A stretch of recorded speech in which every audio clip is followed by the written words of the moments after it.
Hello and welcome back to the Carrowcrory Labyrinth Gardens. I'm still standing in this triple spiral labyrinth which I've been trying to get working on through today, but it's been a lovely day of visitors, phone calls. So this is about 4:30 in the afternoon and I gather there's two more visitors coming.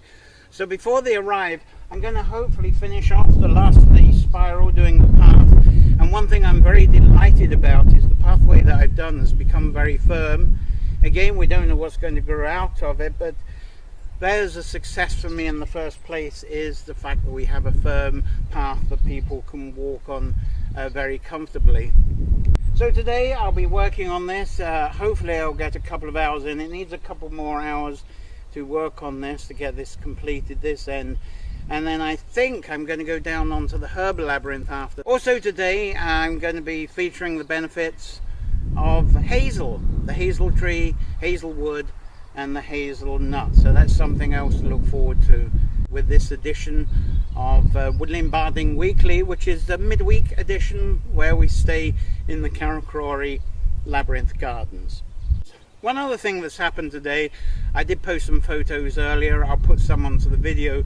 We have had delivery of reeds which are going to be used for the patching up of the thatch roof.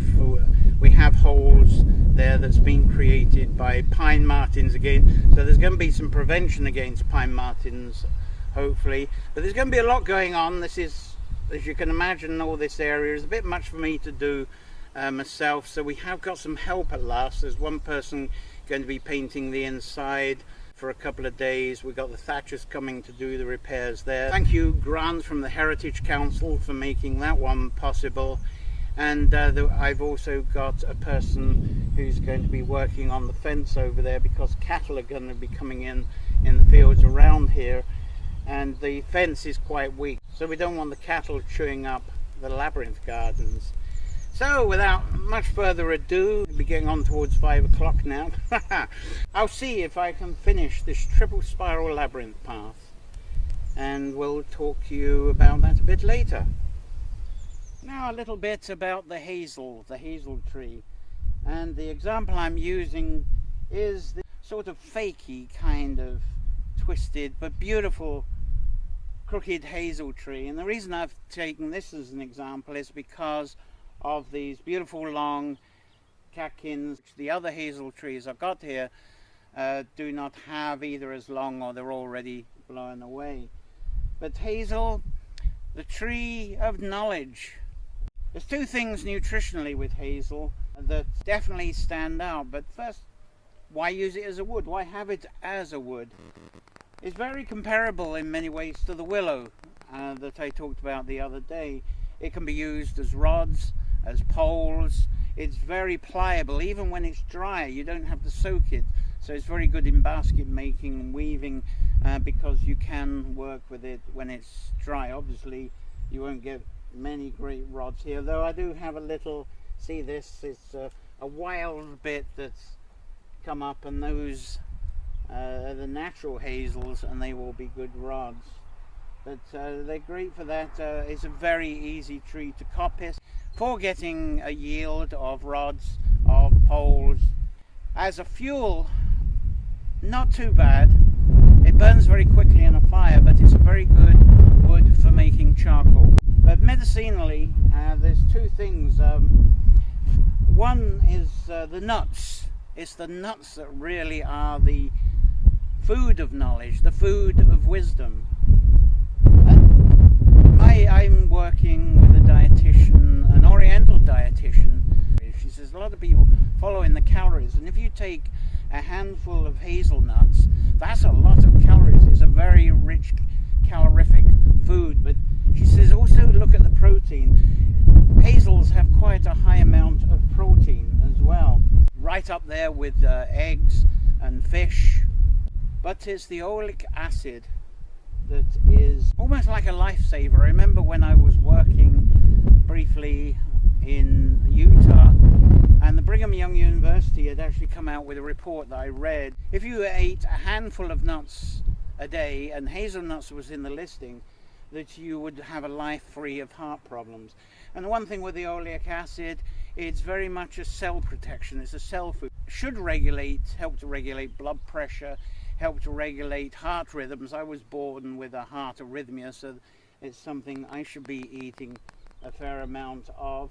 Related to being the tree of wisdom, the one thing that the oleic acid helps to do is improve the nutrition and the condition of the myelin, the white substance. I gather it's white anyway. It's the protection of the nerves and all the nerves through the brain, and obviously helps perhaps a nutrition against dementia.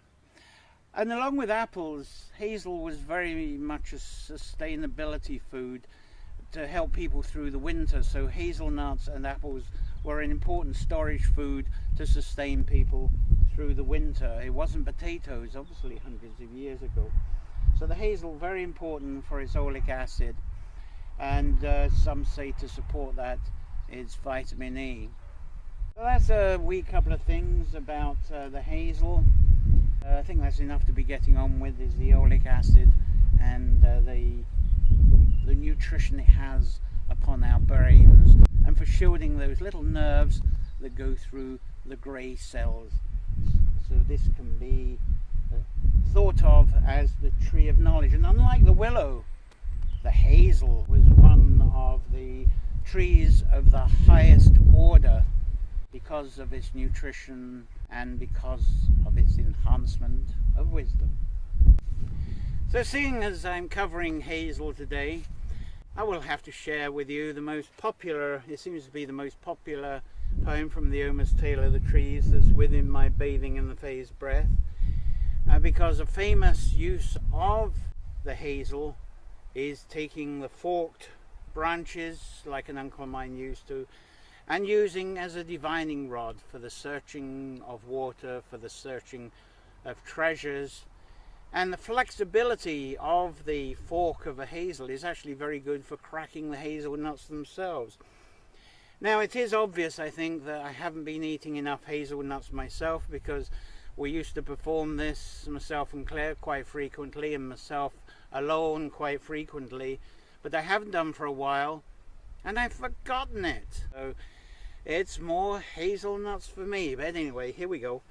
This is Cull the Hazel from Almost Tale of the Trees within Bathing in the Phase Breath. In a wise diviner's hand, the forked hazel stretched apart, feeling, sensing what's beneath our vibrant land. Sensing the living waters, carving an alignment chart of its flow from the divine earthly heart. Hazel wand, tracing the thread of the veil, guiding the diviner's trust. As it casts its spell, we pass slowly, silently, through this Dara veil, trusting, anticipating this old ways miracle, finding that point where the living waters becomes a well. Hazel is of mercurial spirit, a wise sprite, a bringer of insight, and flashes of inspiration, invites us to discover many things. Entering into the dreaming within the forest, a hazel tree sang to me, touched me with its fragrant fingers, stroking my dream, calming my dream, and closing the wounds of blood that had clouded my dream. Breathing air touched by the hazel charged me with quicksilver energy, charging me with exhilaration and inspiration. The hazel charged my spirit to pulsate, a catalyst, a transformer, a bat to relate ways to crack any situation, like cracking a hazelnut shell to feed from its nourishment inside. all that pure nourishment, the pure goodness, the pure knowledge, in a nutshell, all of the ways of wisdom that we can pass on. And I was now the diviner. I had discovered my source of language, poetry, and music, of course. Mystics say that anyone born under the sign of the Hazel must never ever hoard their treasures. Its nuts, the fruits of knowledge, must be shared for learning and for pleasure. Play with the thoughts and dreams of others, from social causes to capricious lovers, but be careful, word wizardry can cut. Remember, your wisdom is inspired by a nut. Call the Hazel.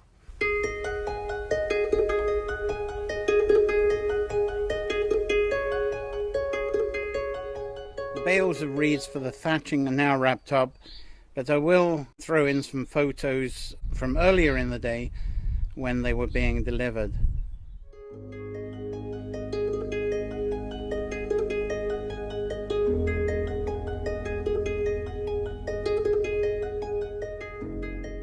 And here you can see the thatching that's being repaired, all caused by a pine martin looking for a winter roost. And there's another hole over there, a small one, but hopefully there will be some prevention. In the background, in addition to the birds, you may actually hear a lawnmower going. Someone's actually mowing their lawn already. Intriguing. I barely got any grass yet. And this herb labyrinth I want to get onto fairly quickly now. It's overgrowing quite rapidly, and so if anybody would like to be a slave here for a couple of days in return for accommodation and some of those meals that I post on Facebook in the evenings, do let me know. So that's it. The path of the triple spiral labyrinth is now complete.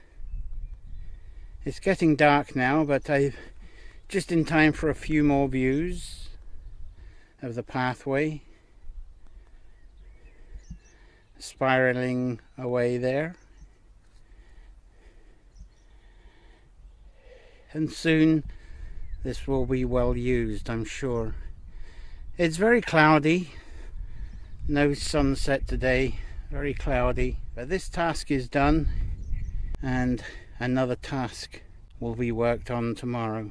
Again, I wish you a wonderful evening and happy dreams tonight, and maybe there'll be another video from the Carrowcrory Labyrinth Gardens tomorrow. So until then, good evening everybody, good night, and see you again soon.